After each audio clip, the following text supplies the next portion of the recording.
पुण्यात्मा, आप परमात्मा पर विश्वास रखना। संत साधु कभी किसी का बुरा नहीं सोचते, ना करते और ना ही सोचना चाहिए। परमात्मा से कोई चीज छुपी नहीं है। यदि हम भगवान से डरने वाले हैं और हम परमात्मा, कबीर जी को परमात्मा मानते हैं, तो भगवान भगवान वाले काम किया करता है। आपने बहुत शांति रखनी पड़ेगी। मेरी आत्मा गदगद कर दी बच्चों, तुमने साधुता दिखाई।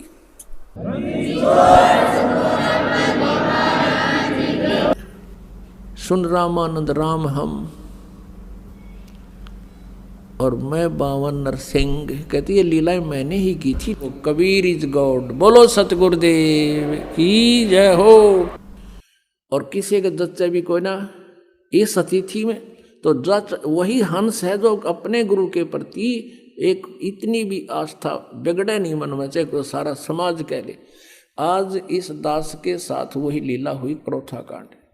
परमात्मा की लीला है, इतनी बदनामी कर दी। और बात जीरो भी कोई ना, गुंडा गर्दी करते थे, आश्रम में न्यू करते थे, और न्यू होता था, जुल्म होता था, समाचार पत्रों में प्रकाशित करवा दिया। या लीला परमात्मा की थी आप जी को परखने के लिए।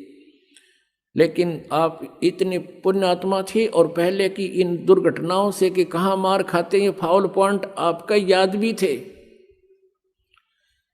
इस कारण से आज आप सफल हुए और उसका ये परिणाम देख रहे हैं। पहले से कई गुना परमात्मा की प्यारी आत्माएं उमड़ कर आई हैं।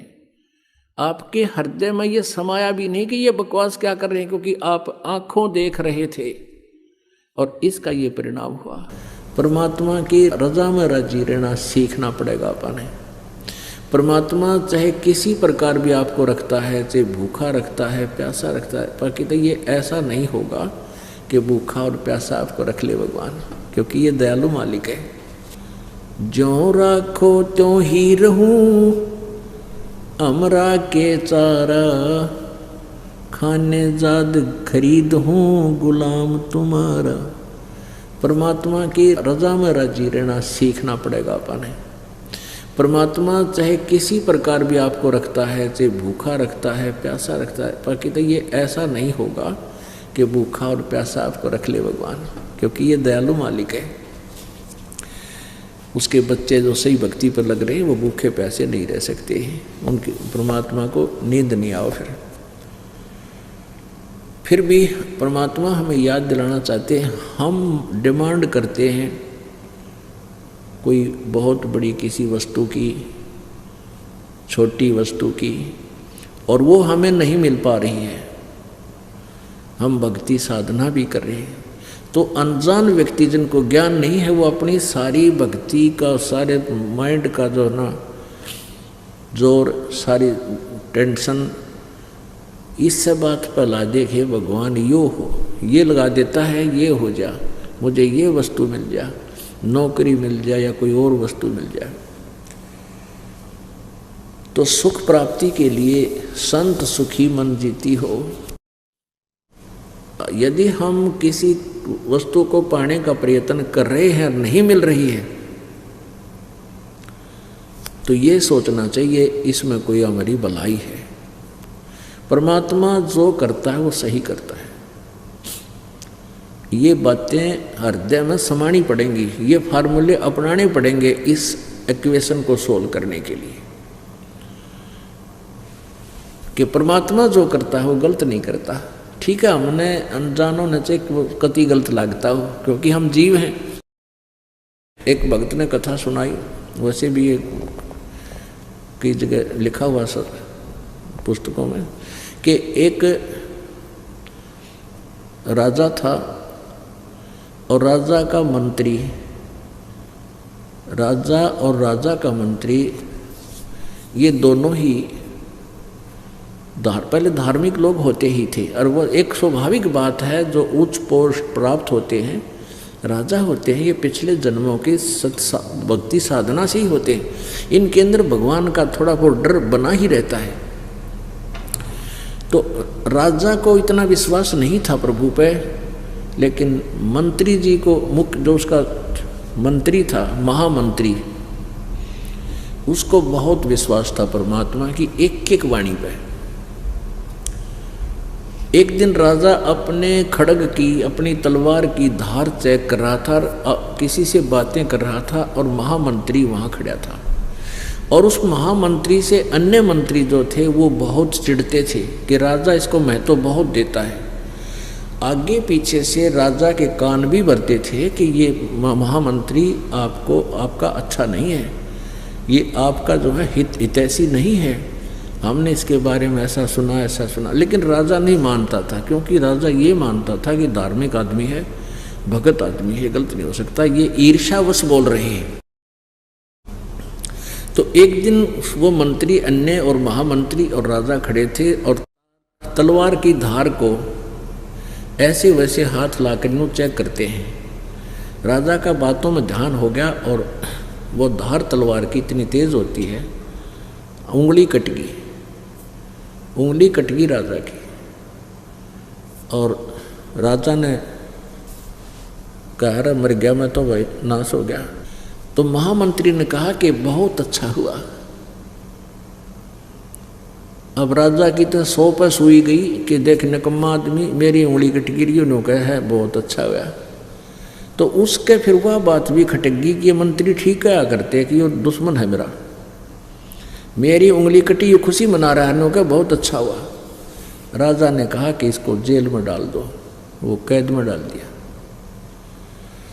5-6 महीने के बाद राजा की वह कटी हुई उंगली का पीड़ा बंद होगी, बाकी वो टूंड सा न्योका न्यू रह गया, वो ठीक हो गया जितना था। वह कट की जरूर इतनी, वो घाव भर गया उसका कटने के बाद। अब फिर उसने कुबद भाई के जंगल में शिकार करने जाते हैं और महामंत्री वो चापलूस चुन लिया जो उस भगत की निंदा करा करता, महामंत्री की जो कैद में डाल दी, वो चुन लिया महामंत्री। और सैर शिकार खेलने जंगल में चले गए, रास्ता भूल गए, जंगल में बिचल गए, वहाँ फंस गए, दिशा भूल गए। तो उस जंगली लोगों का कोई त्योहार था और उनके पुरोहित ने कह रखा था भी आज देवी के नर बलि चढ़ानी है, नर मनुष्य को काट के इसके चरणों में उसका खून मुंह के लगाना है, यानी बलि आदमी की बलि करनी है इसको, इन बकरे और जोटियाँ की नहीं, तब ज़्यादा खुश होगी। तो उस कबीले के जो थे आदमी सब इधर उधर किसी आदमी की तलाश में चल पड़े। उन्होंने वो दोनों घोड़ों पर थे, वो दोनों घोड़ों वाले घेर लिए, तीर ले रहे चारों तरफ से, सैकड़ों आदमी घेर लिए, पकड़ ले आए, पुरोहित के सामने खड़े कर दिए कि लो जी एक छोड़ दो बलि। पुरोहित बोला ठीक है 2 चढ़ा देंगे, देवी और ज़्यादा खुश होएगी। तो उस पुरोहित ने कहा कि भाई ये देखो इनका कोई अंग भंग ना हो, आंधा काना लूला लंगड़ा कोई टुंडा ना हो। उनकी फिर निरीक्षण किया गया तो हाथ आगे कराए तो एक राजा की जो व्यक्ति की उंगली कटी हुई थी, पुरोहित को बताया गया। पुरोहित बोला भाई ये नहीं चलेगा, इसको छोड़ दो। और राजा तो छोड़ दिया और चापलू चढ़ा दिया। वो महामंत्री जो सेकंड बनाया था साहब, उसकी काट के गर्दन और कर दिया फारिग। अब राजा की तो जान बची, लाखों पाए, डाकों डाक घर आए। घर आकर उसने रास्ते में 100 बार शुक्र मनाया कि उस दिन महामंत्री सही कह रहा था भगत जी, अरे आंगली कटी तो बहुत अच्छा गया, ओए होए ये तो उंगली ना कट रही होती तो जान गई थी मेरी। अब उसने सबसे पहले आते ही उस महामंत्री को जो कैद कर रखा था उसको कैद मुक्त किया, बरी कराया। और फिर उससे कहा भगत जी आपको मैंने पीड़ा दी, इसकी क्षमा करना, आपकी वो बात आज सत्य सिद्ध हुई। आप कह रहे थे ना उंगली कटी, तो आपने कहा था बहुत अच्छा हुआ भाई, मेरे लिए तो घना अच्छा हो गया, उंगली कट गई, उंगली कटने से मेरी जान बच गई। फिर उसने प्रश्न किया राजा ने उस महामंत्री से कि मेरे लिए तो अच्छा हो गया, मेरी उंगली कटने से मेरी जान बची, तो आपके लिए क्या अच्छा हुआ, ये 6 महीने की कैद भोगनी पड़ेगी। ने बोला मेरे लिए मेरी जान बच गई ना, मैं तेरे साथ होता वहाँ मेरी बलि चढ़ाओ। तो आज तो कहते हैं परमात्मा जो करता है सत्कर मान लेना, ये चाहे कथा हो लेकिन ये सत्य है। हमने इतना विचार करना पड़ेगा इस मार्ग पर अगर कदम रखना है, तब हम 2 कदम चल पाएंगे। नहीं तो काल के इतने झंझट हैं, पता नहीं के डिमांड, छोटे मोटे कष्ट आ भी जाएंगे। कहते हैं संत शरण में आने से आई टले बला, और जय माथे में सूली होवा काटे में टल जा। यानी भाग्य में जब सूली यानी मृत्यु हो तो काटे में टल जा। इन बातों पर विचार करके हम परमात्मा के मार्ग पर चल पाएंगे और इसके लाभ न उठाएंगे। तो यहाँ इस प्रकार जैसे आपको कोई हानि भी हो रही है तो न्यो मन जीता जाएगा। कहे कबीर और सब दुखिया, एक संत सुखी मन जीती हो। अब जैसे किसी को छोटी मोटी उकचुक हो भी जाती है, तो आपको जब ज्ञान है इस परमात्मा का, आपने मन जीत रखा है, आप भगवान के इस ज्ञान के आधार से इस मन की परों को काट दोगे कि भगवान जो करता है ये गलत नहीं कर सकता। चाहे आज हमें कितनी हानि होती दिखे है, लेकिन परमात्मा जो कर रहे हमारे हित में है। यदि हम अपने नियम पर धर्म कर्म पर ठीक हैं, और यदि हमने अपना धर्म कर्म में बिगाड़ रखा है, नामखंड कर रखा है, मर्यादा भंग कर दी, तो फिर तो वो हानि स्वाभाविक सही हो रही है आपको। फिर उसमें भगवान का रोल खत्म हो गया, आपकी किस्मत चल रही है। तो इसलिए कहते हैं जब लग हंसा हमरी आना, और काल लगे नहीं तेरा बाना। परमात्मा कहते हैं जब तक मेरा भक्त मेरी मर्यादा में रहेगा, आन में, आन कान बोलते ना, तो तब तक काल तेरा तीर नहीं लगेगा, तेरे कर्म दंड को मैं